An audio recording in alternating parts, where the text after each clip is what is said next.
Si elle veut survivre, l'Europe doit s'armer.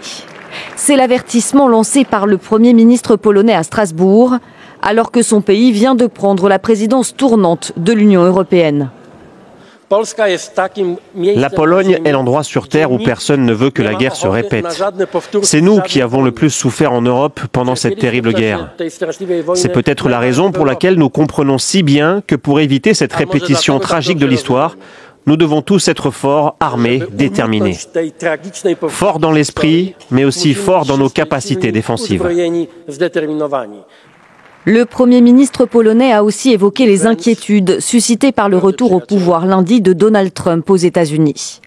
Donald Trump, qui dit ne plus vouloir dépenser des milliards de dollars pour financer la défense de l'Europe par l'intermédiaire de l'OTAN. Il appelle les États membres à augmenter leurs dépenses dans ce domaine. Une demande soutenue par le Premier ministre polonais, mais aussi par la chef de la diplomatie européenne, inquiète de la menace représentée selon elle par la Russie. Le président Trump a raison de dire que nous ne dépensons pas assez. Il est temps d'investir. Nous avons besoin d'investissements de la part des États membres et du secteur privé, mais aussi du budget commun de l'Union européenne.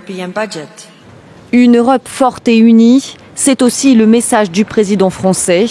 Aux côtés du chancelier allemand ce mercredi, Emmanuel Macron a appelé la France et l'Allemagne à jouer tout leur rôle pour défendre les intérêts européens, notamment face à l'Amérique de Donald Trump.